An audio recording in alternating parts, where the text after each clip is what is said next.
শীতে আসলে লিভারকে কিভাবে আপনার যত্নে রাখবো খুব গুরুত্বপূর্ণ একটা বিষয়। যেহেতু শীতকাল চলেই আসছে, এখন আমরা অল্প অল্প শীত পড়ছে।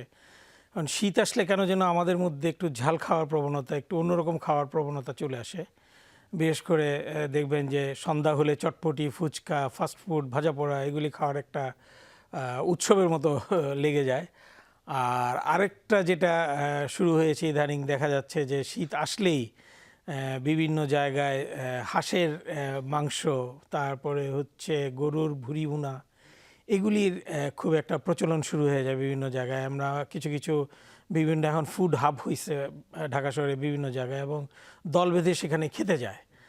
আসলে আমরা এইসব খাবারে এই খাবারগুলি তো সাথে একসাথে দেয় না, খাবারের সাথে সালাদ দেওয়া হয়, খাবারের সাথে পানি দেওয়া হয়। আসলে এই জিনিসগুলি সবগুলি মিলে যদি পরিষ্কার পরিচ্ছন্নতার ঠিকমতো না হয়, এখানে আসলে অনেক জিনিস দেখার আছে। যেমন যেই তেলটা দিয়ে ভাজছে সেই তেলটা কতটুকু ভালো সেটা একটু দেখতে হবে। আমরা সবাই জানি তেল আসলে কতটুকু মানে ভালো বা পরিষ্কার, বা এটা কতটুকু পিওর, এটা নিয়ে যথেষ্ট সন্দেহের কারণ আছে।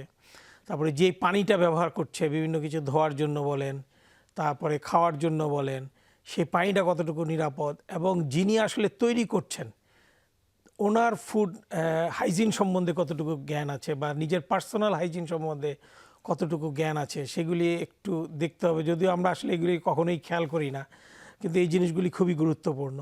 এবং লিভার সুস্থ রাখার জন্য, যেমন আমরা ইদানিংকালে আমাদের বলবো না, সারা পৃথিবীতে ফ্যাটি লিভার ডিজিজ একটা অত্যন্ত গুরুত্বপূর্ণ ইস্যু সারা পৃথিবীতে। এটা এখন আমরা করোনা যেমন একসময় প্যান্ডেমিক বলেছি, আমরা সারা পৃথিবীতে হয়েছে, ফ্যাটি লিভারও একটা প্যান্ডেমিকের মতো। আসলে সারা পৃথিবীতে এমন কোনো দেশ নাই যেখানে ফ্যাটি লিভারে আক্রান্ত লোক নাই। কিন্তু ফ্যাটি লিভার থেকে আমরা সবাই ভাবে যে হ্যাঁ কী আর হবে, ফ্যাটি লিভার থেকে আসলে লিভারের সব ধরনের সমস্যা হতে পারে, লিভার সিরোসিস হতে পারে, লিভার ক্যান্সার হতে পারে। তাহলে ফ্যাটি লিভার থেকে বাঁচতে হলে আমাদের কি করতে হবে? আমাদের যেসব খাদ্য অভ্যাসের কথা বললাম সেগুলি কন্ট্রোল ওয়েতে বা সেটা হিসাব করে খেতে হবে। এবং ফ্যাটি লিভারের জন্য সবচেয়ে বড় যেই জিনিসটা দায়ী সেটা হচ্ছে কার্বোহাইড্রেট।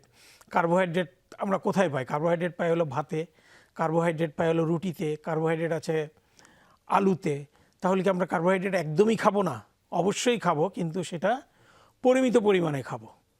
কারণ হচ্ছে সব দিকে খালি আমরা যে ফ্যাটি লিভার বলছি, ফ্যাট বাড়লে যে শুধু লিভারে ফ্যাট হয় তা কিন্তু না, হার্টে ফ্যাট হয়, কিডনিতে ফ্যাট হয়, বিভিন্ন শরীরের এক্সট্রা ফ্যাটগুলি তখন বিভিন্ন জায়গায় খুঁজে যে কোথায় গিয়ে আমি জমবো।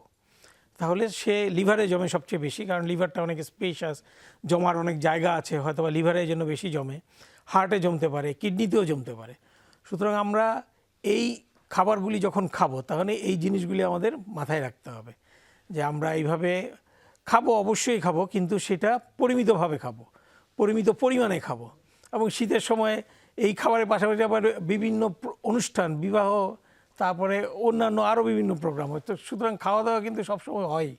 সুতরাং আমার মনে হয়, আমার একটাই বলার আছে আপনাদেরকে, সেটা হচ্ছে খাওয়া দাওয়ার ব্যাপারে অবশ্যই সচেতন হবেন। আমরা খাবো, কিন্তু সচেতনভাবে খাবো।